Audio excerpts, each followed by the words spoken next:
G'day, it's Jamie and welcome to Tantanoola Tigers. Today I'm reading a couple of old news reports about a Thylacine attack at Jericho, Tasmania in 1872, so we'll get into it.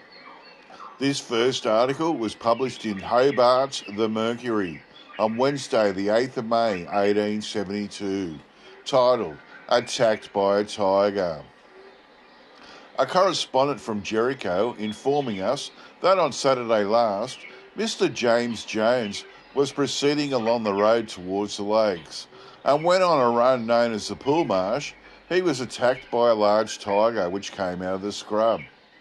Mr. Jones had a large stick in his hand and succeeded in keeping the animal off, but he was followed by it for a distance of about half a mile. Mr. Jones said the tiger was the largest he ever saw, standing about 5 feet high. He had a dark collar and was of different species to the common tiger, which has white marks across its back and is very yellow colour. The end. Okay, so this next article was also published in the Mercury on Wednesday the 22nd of May 1872, titled A Native Tiger or What? Some time ago, some small wits were much tickled with what they considered a joke that had been perpetrated on us to an extraordinary native tiger. Overlooking the fact we gave publicity to the story in the manner usually adopted where there is a doubt and simply said that a correspondent had stated so-and-so. But the poor man who got the fright has otherwise got into bad odour about the matter. He has been accused of, under his extraordinary story, having sought to libel or caricature somebody, and it is thus that he asks us to allow him to set himself right. To the editor of the Mercury, Sir, seeing the report in the Mercury on Wednesday last, where I was attacked by a tiger on the Lake Road, it stated that the tiger had a dark collar instead of being a very dark colour.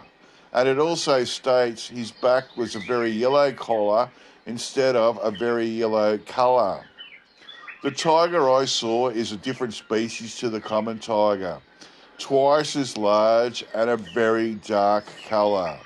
Now, sir, when the report appeared in the Mercury on Wednesday last, some few of the Bothwell inhabitants wished to know the meaning of that report in the Mercury that I had been attacked by a tiger on Pool's Marsh, as they said it was intended to cast a great slur on different families. I cannot see how the report can allude to people's families, or how the public has come to the conclusion I am quite at a loss to conceive. By giving these few lines insertion, you will oblige your obedient servant, James Jones, Lower Marshes, Jericho, 14th of May, 1872. The end. Okay, so this final article was published in the Mercury as well on Thursday the 23rd of May, 1872. A real tiger. To the editor of the Mercury. Sir, those who read the report of the encounter with the terrible tiger at Pool's Marsh and also the letter of Mr. Jones in today's Mercury must really feel sympathy with that unfortunate gentleman. It is too hard a fate to escape from a Tasmanian tiger, only to be clawed by a tiger in human form.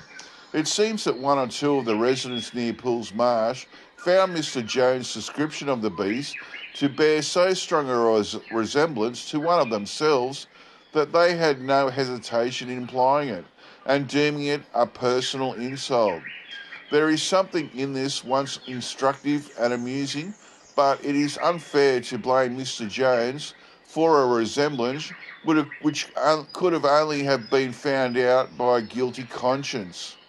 The human tiger is his black chola, is self-convicted. Then why attack poor Mr. Jones? He may well say, in the words of Gay, brutes are my theme, am I to blame, if men in morals are the same? I know man call an ape or an ass, 'tis his own conscience holds the glass. thus void of all offence I write. Who claims a fable knows his right. Your most faithful bird, owl. The end. Now, this is really interesting, this. I'd love to have seen this creature. So Mr. Jones, he's walking along the road, and this tiger's come out of the bush at him, and he said it was 5 feet high and the largest he'd ever seen, which is absolutely huge. He said it was of a very dark colour, and it was a totally different species to the common thylacine, which is known as Thylacinus cynocephalus.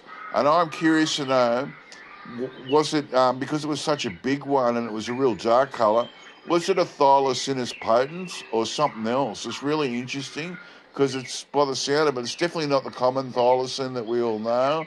And I'd love to know what was going on with the people attacking him, saying that his first story was he was describing them. When if you read it again, there's no way that you can confuse that with him describing a human being. It's really weird. His neighbours mustn't like him at all.